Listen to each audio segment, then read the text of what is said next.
Okay, welcome back guys. आज हम पढ़ने जा रहे हैं बहुत ही interesting method, that is non cumulative sinking fund.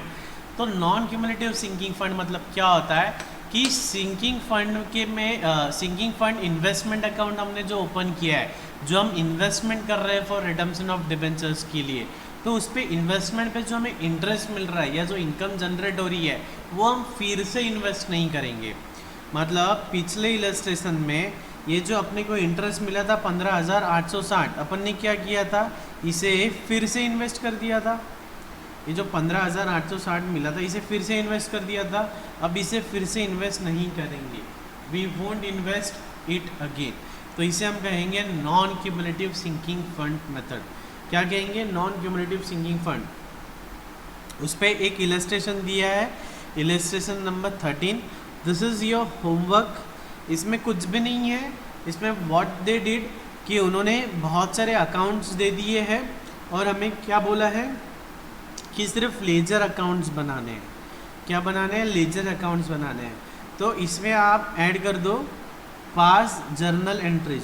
आप होमवर्क के तौर पे जर्नल एंट्रीज भी पास कर लो, और जर्नल एंट्रीज पास करने के बाद में लेजर अकाउंट्स बनाना है। और ये सब बना के मुझे व्हाट्सएप करो 7887787712। इस नंबर पे आपको मुझे व्हाट्सएप करना है। वेरी वेरी सिंपल है, बहुत सिंपल है, इसलिए मैं आपको होमवर्क दे रहा हूँ।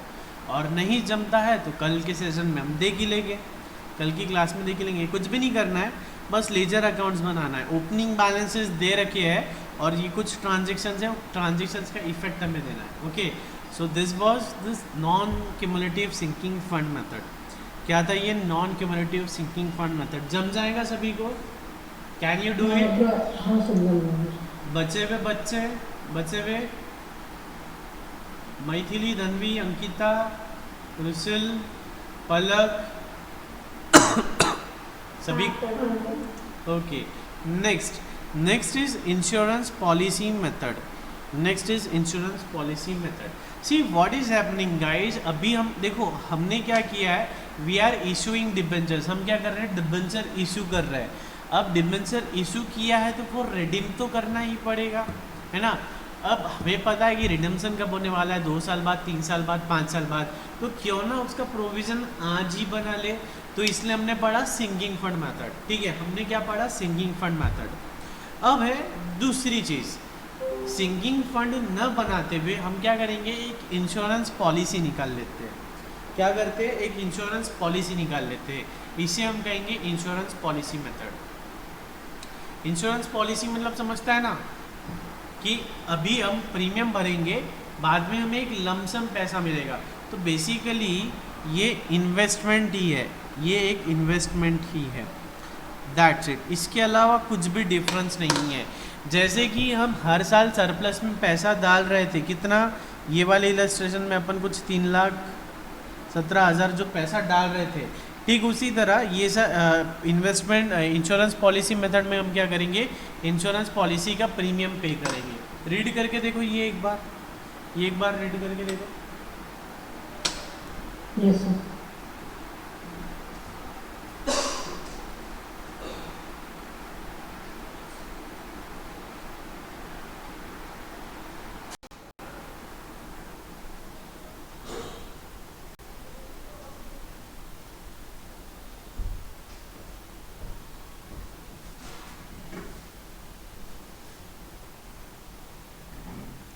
देखो व्हाट इज हैपनिंग कि हमें पता है कि डिबेंचर्स को तो रिडीम करना है, तो ये अपनी लाइबिलिटी है। अब 3 साल बाद, 4 साल बाद, 5 साल बाद रिडीम करना है, तो क्यों ना ये पैसा हम इन्वेस्ट करें। तो इन्वेस्ट किया मतलब सिंकिंग फंड मेथड होगी। अब इन्वेस्ट न करते हुए व्हाट वी विल डू, हम एक इंश्योरेंस पॉलिसी निकाल देंगे। तो हम क्या कर रहे हैं? हर साल प्रीमियम पे कर रहे हैं, दैट्स इट। जो ऊपर सिंकिंग फंड की जो मेथड थी ना, वही मेथड कॉपी पेस्ट है। Accounting entries are all same. एकदम माइन्यूट डिफरेंस आने वाला है अकाउंटिंग एंट्रीज में। वो भी किस बात का डिफरेंस आने वाला है? अकाउंटिंग हेड का। सिर्फ अकाउंटिंग हेड्स का डिफरेंस आने वाला है, बाकी rest everything remains as it is. Okay, तो let's check it out. Accounting treatment क्या है सर? अपन ने प्रीमियम पे किया है, तो डिबेंचर रिडम्पशन फंड पॉलिसी अपन ने पॉलिसी निकाली है। पॉलिसी निकालिए, कौन सी? रिडेम्पशन डिबेंचर फंड के लिए। कौन से फंड के लिए? डिबेंचर्स को रिडीम करने के लिए जो फंड लगने वाला है उसकी पॉलिसी निकाली है। तो debenture redemption fund account debit to bank, कैसे? जो अपना एनुअल प्रीमियम है, ठीक है। और हमने देखा था कि जैसे कि अपन सिंकिंग फंड बना रहे थे तो अपन हर साल कुछ पैसा उसमें डाल रहे थे। क्या एंट्री थी? Surplus account debit to sinking fund account, ये एंट्री थी अपनी। Yes sir. या उसके पहले अपन ने देखा था प्रीवियस सेशन में surplus account debit to debenture redemption reserve account बना रहे थे अपन। तो इसमें हम क्या बनाएंगे? Surplus account debit to debenture redemption fund. Debenture redemption fund बोलो या डिबेंचर रिडेम्पशन रिजर्व बोलो, one and the same thing. Okay, ये हो गया सर हमारा फर्स्ट ईयर का बात। अब सीधा आ जाते हैं सर अपन मैच्योरिटी पे। अब मैच्योरिटी पे क्या होगा? अपनी पॉलिसी मैच्योर हो जाएगी। अब पॉलिसी मैच्योर होगी तो हमें पैसा मिलेगा। पैसा मिल रहा है मतलब बैंक अकाउंट डेबिट, पैसा मिलने वाला है मतलब बैंक अकाउंट डेबिट। कहाँ से मिल रहा है? पॉलिसी से। तो to debenture redemption fund policy, policy mature हो रही, पैसा मिलेगा तो बैंक अकाउंट डेबिट। कहाँ से मिलेगा? टू पॉलिसी से, तो to debenture redemption fund policy. Is it clear? ये समझ में आता है? से ओके, ये समझ में आ रहा है? हाँ सर, ये समझ। ओके। अब जो अपनी पॉलिसी थी उस पे अगर अपने को कुछ इंटरेस्ट मिल रहा है, या इंटरेस्ट न बोलते हुए हम क्या बोलेंगे, जैसे कि यहाँ अपने को बेचते टाइम पे कुछ प्रॉफिट या लॉस हो रहा था, यहाँ हमने देखा था प्रॉफिट हो सकता है या लॉस हो सकता है। तो उसी तरह यहाँ पे हम इंटरेस्ट बोलेंगे। तो क्या होगा? On transfer of interest earned on premium, जो अपन ने प्रीमियम पे किया है उस पे अपने को कुछ पैसा मिलेगा, तो वो क्या हो जाएगा? Debenture redemption fund policy account debit to debenture redemption fund account, ठीक है। On transfer of premium on redemption of debenture, ठीक है। जब हम on transfer of premium on redemption of debenture, जब ये इलस्ट्रेशन देखेंगे आपको एकदम क्लैरिटी आ जाएंगी। तो हम क्या कर रहे हैं? जो प्रीमियम है, प्रीमियम ट्रांसफर कर रहे हैं कहाँ पे? रिडेम्पशन फंड में। तो debenture redemption fund account debit to premium account, और बाद में डिबेंचर रिडेम्पशन फंड अकाउंट जो है उसको क्लोज करना है, तो वो कहाँ डाल देंगे? जनरल रिजर्व में। जैसे कि हमने यहाँ डाला था सिंकिंग फंड को, अपन ने क्या डाला था? General reserve. तो इतना कॉम्प्लिकेटेड ना करते हुए सिर्फ इतना ध्यान में रखो, जैसे कि अपन ने सिंकिंग फंड मेथड में सिंकिंग फंड बनाए थे उस तरह यहाँ पे बनाएंगे अपन डिबेंचर रिडेम्पशन फंड। पिछली जो मेथड हमने देखी थी वही मेथड कॉपी पेस्ट है, बस सिंकिंग फंड के जगह पे डिबेंचर रिडेम्पशन फंड अकाउंट बनाना है, दैट्स इट। सिंकिंग फंड की जगह पे डिबेंचर रिडेम्पशन फंड बनाना है, that's it. Is it clear? Illustration देखेंगे तो समझ में आ जाएगा। इलस्ट्रेशन देखने के बाद में let's check out now let's check out illustration number 14. Go Limited issued 512% debentures of rupees 100 each at par on 1st April 2015, repayable at par after 3 years. अपन ने 500 डिबेंचर्स इशू किए 100 रुपये के, कब? 1 अप्रैल 2015 में। कितने साल का रिडेम्पशन है? 3 साल का। 3 साल बाद रिडेम्पशन होने वाला है। कौन सी वैल्यू पे? At par value. Okay. The directors decided to take out an insurance policy, मतलब कौन सी मेथड है सर? Insurance policy method. कौन सी मेथड है? Insurance policy method. To provide necessary cash for the redemption of the debentures, ठीक है। मतलब हम आज डिबेंचर इशू किए हैं, 3 साल बाद रिडेम्पशन है, ये हमें पक्का पता है, तो क्यों ना ये एक हम इंश्योरेंस पॉलिसी निकाल ले, ताकि 3 साल बाद जब हमें डिबेंचर होल्डर्स को पैसा देना पड़ेगा तब ये इंश्योरेंस पॉलिसी का पैसा आ जाएगा और वही पैसा हम डिबेंचर होल्डर्स को दे देंगे। यस, बिल्कुल निकाल लेंगे। The annual premium for the policy payable was 15,705, premium भी दे दिया है। You are required to show the journal entries in the books of the company. Journal entries in the books of the company. चलो simple है बहुत। देखो सबसे पहले क्या है, अप्रैल 1 से बात करेंगे। अप्रैल 1 2015 सबसे पहले बैंक में पैसा आएगा तो bank account debit to debentures account, bank account debit to debentures account. कितने, 500 इंटू 100, 500 इंटू 100, 50,000। समझ में आ रहा है तो यस सर बोलते जाओ सभी लोग जल्दी जल्दी, ताकि मैं आगे बढ़ूँ। बैंक में पैसा आ रहा है तो 500 इंटू 100, 50,000। ओके, बाद में व्हाट वी आर डूइंग, हम एक पॉलिसी निकाल रहे हैं, हम एक पॉलिसी निकाल रहे हैं। तो क्या करेंगे, debenture redemption fund policy account debit to bank. कितना प्रीमियम है, 15,705, क्वेश्चन में दे दिया है। ठीक है, सेकेंड ईयर क्या होगा, सेकेंड ईयर फिर से अच्छा, ये अपन ने आज 1 अप्रैल 2015 में इन्वेस्ट किया, डिबेंचर इशू किए और ये रिडीम होंगे 31 मार्च 2018 में।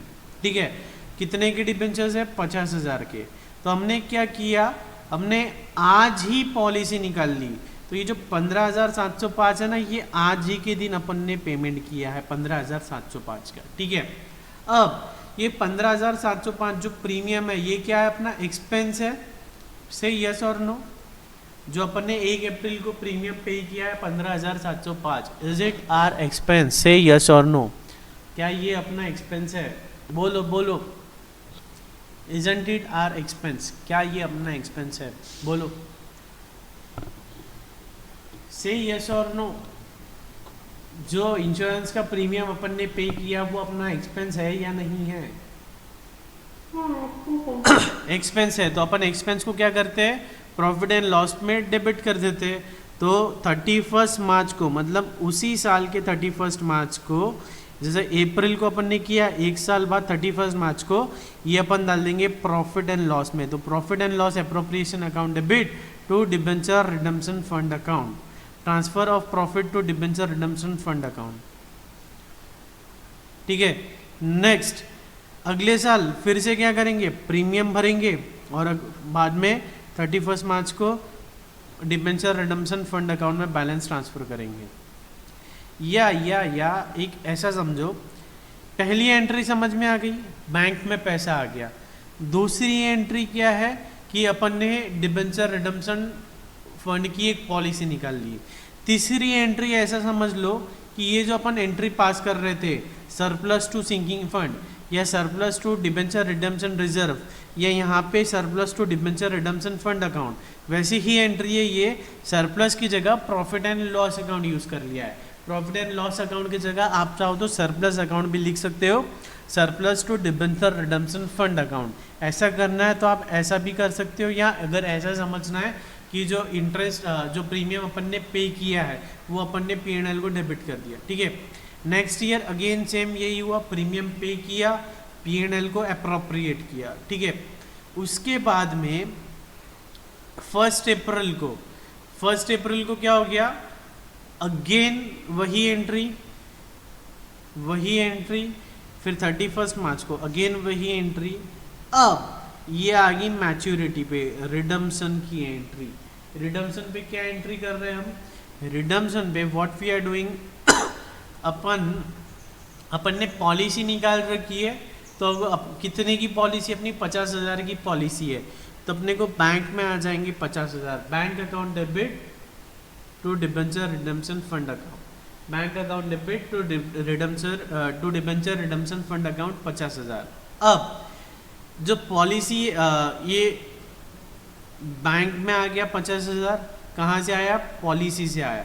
ठीक है, अब एक बार कैलकुलेटर पे डिबेंचर रिडम्पशन फंड का बैलेंस चेक करो कितना आ रहा है। डिबेंचर रिडम्पशन फंड अकाउंट का बैलेंस देखो कितना आ रहा है, बोलो जल्दी। डिबेंचर रिडम्पशन फंड अकाउंट का बैलेंस कितना आ रहा है?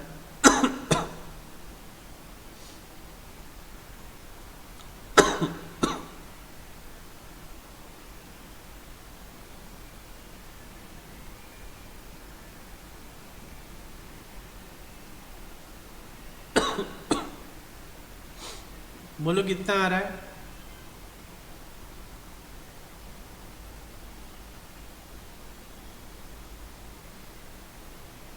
बोलो बोलो बोलो। तो अपने फंड का बैलेंस कितना बोला आपने अंकिता? 47,115 और अपनी पॉलिसी कितनी की थी? 50,000 की। तो डिफरेंस कितना आ रहा है? 2885 आ रहा है क्या? हाँ सर। है ना? तो पॉलिसी में से 2885 डाल दो डिबेंचर रिडम्पशन फंड में। कहाँ डाल देंगे? 2885 डाल देंगे डिबेंचर रिडम्पशन फंड में। बाद में ये दो एंट्री को स्किप करो एक बार, और लास्ट की जो एंट्री रहती थी अपनी surplus account debit to general reserve या debenture redemption fund account to general reserve, या जो भी एंट्रीज अपन देख रहे थे तब से sinking fund to general reserve, वही लास्ट वाली एंट्री पास कर दो, debenture redemption fund account to general reserve, debenture redemption fund account debit to general reserve. और ये कौन सी एंट्री है सर? ये रिडम्पशन की एंट्री है। 12% debentures to debenture holders to bank, isn't it? 12% debentures to debenture holders to bank. Last entry क्या है? जो फंड में बैलेंस है वो जनरल रिजर्व में ट्रांसफर कर दो। जो भी फंड में हमारे पास बैलेंस है वो हम जनरल रिजर्व में ट्रांसफर कर देंगे। That's it. आया समझ में? हाँ सर। सभी को आया?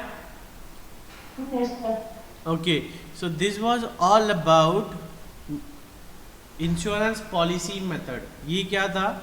Insurance policy method. This was insurance policy method. Okay, shall we move ahead? आगे बढ़े? हाँ सर। ओके, अभी है रिडम्पशन बाय कन्वर्जन। हमने देखा ना क्या रिडम्पशन बाय कन्वर्जन पॉसिबल है क्या? Is it possible?